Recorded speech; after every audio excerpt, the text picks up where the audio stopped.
London School of Business and Certified Accountants. For today's video, I have prepared a list of some important tips and tricks to help you prepare better for your ACCA exams so that you can clear it in the first go. I've divided this video in two segments. The first one is exam preparation and the second one is exam day.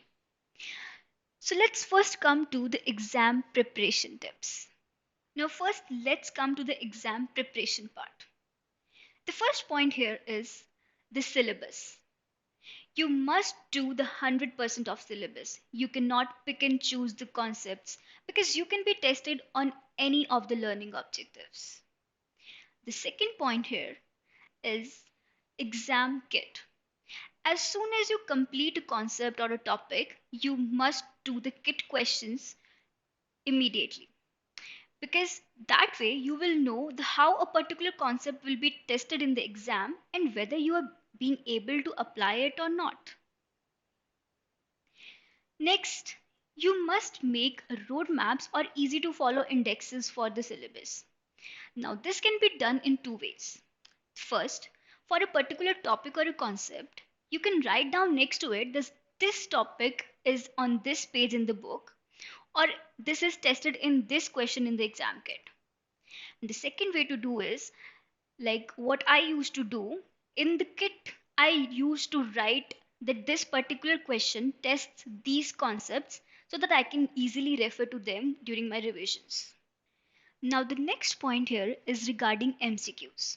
While preparing MCQs, you should not just go for the right answer.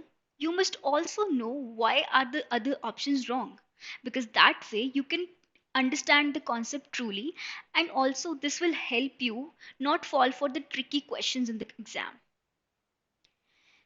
The next point is theory. Now, most students either ignore theory or they think that if they understand the concept, they can just ignore the theory and they will handle it in the question. But this is not true. It's an integral part of the question paper. You cannot just ignore it, because if you have read the points for the definition, advantages, disadvantages, etc., this will help you form structured answers, and this in turn will help you gain more marks. Also, this will help you if your answer is structured, this will help you score the professional marks as well, for example in SBL or the SBR paper. Coming on next, know your formula. No doubt you will be provided with formula sheet in the question paper, but still you cannot just completely ignore your formulas, because you must at least know how to use the formula given to you. For example, the formula for capital asset pricing model is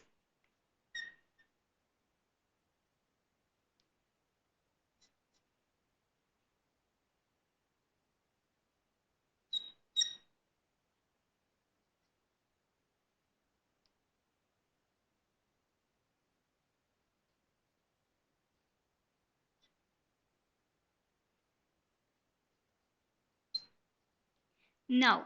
In this formula, if you do not know what ERI and RF or beta is, how will you calculate the question asked? Or how will you know where to put the figures? You must know that this is the expected return,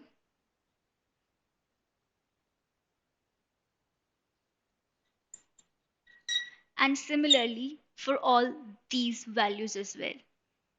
Moving on, the next point is the revisions. Now, this is the question that most of the students ask. How do we revise?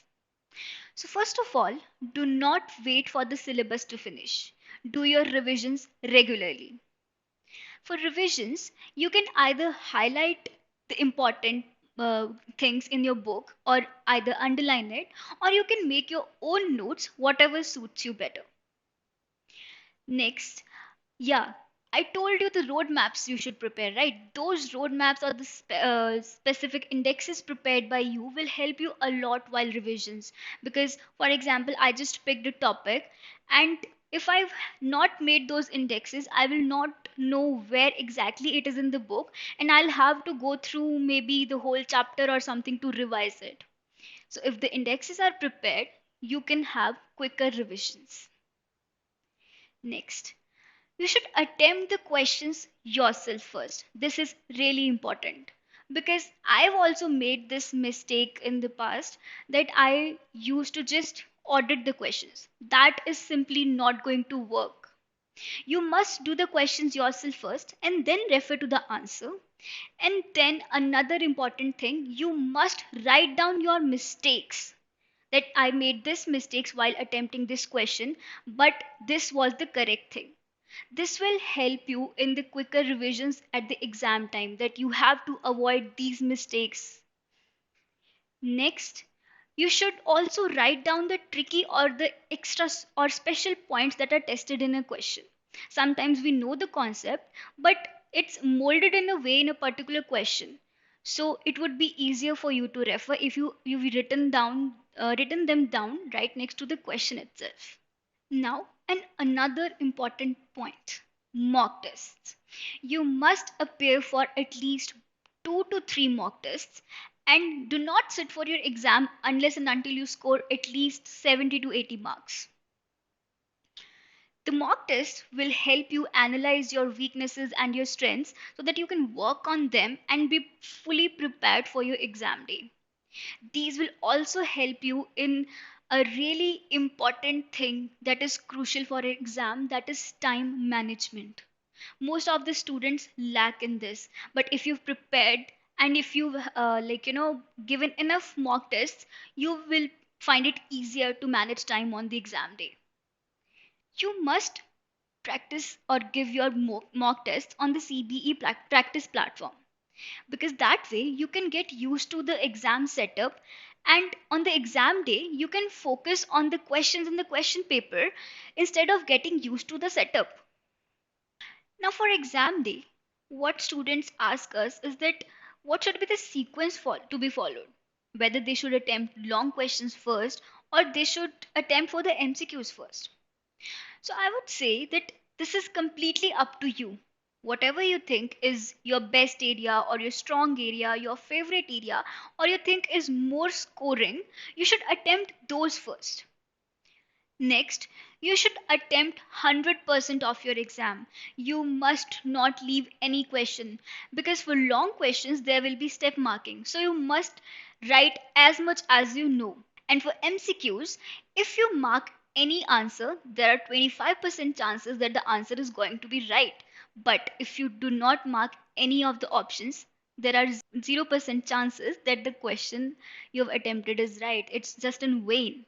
Next important point is the time management during exam. Most of students face problem with this thing. Now for time management, we would suggest that you strictly follow the rule of minutes per mark and stick to it. Like for example, for SBL exam, it's a 4-hour exam, so it would mean 240 minutes. So you would get 2.4 minutes per mark. You should strictly stick to it and do not cross it. Next, you should pick up the easy marks first. Now, what do I mean by easy marks? For example, during MCQs, you have a question which has a lot of data, and you need to make a lot of calculations to arrive at the answer. And then at the same time you have 2 or 3 more questions that are one liners or need lesser amount of calculations or have lesser data. You should go for those short questions first, because in the same time you are having 3 to 4 marks instead of 1.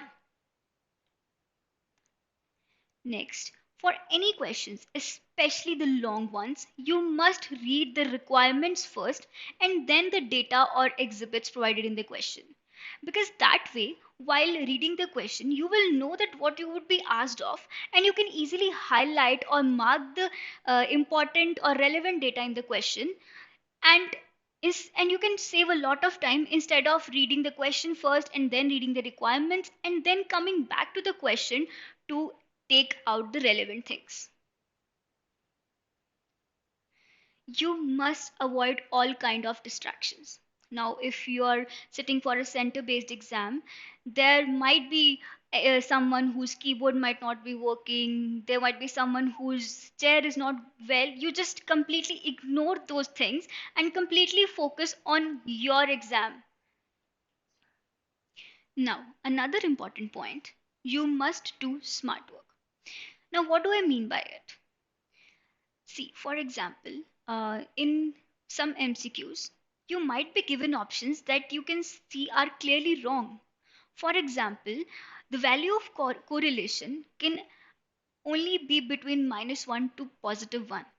So, if in the options of that of that question, you see that there are options that are not between -1 to +1, then you can easily strike them out and just go for the right option and proceed with your next question. This would save you a lot of time as well. Next, don't fall for the tricky questions. Now, in some questions, you will be given options that all look correct, but there will be wrong options, and the examiner will make sure that he has given you the data to arrive at those wrong options. So you must be alert and don't fall for it. Now, there are some other general or bonus tips for you. First of all, you just do not see what others are doing. Follow your own strengths and weaknesses and work on them and just proceed accordingly. If you see what others are doing, you will fall behind on what's good for you. Next, this is a really important one that most of the students ignore. You must rest well before exam. Take enough sleep, stay hydrated, and retain your energy for exam. If you have exhausted yourself well before the exam only, how will you be attentive or attempt the exam well? And last but not the least, stay calm, don't panic, but at the same time you must avoid overconfidence. So that was all for this video. I hope these tips and tricks help you prepare better for your exams and you clear your exams with flying colors.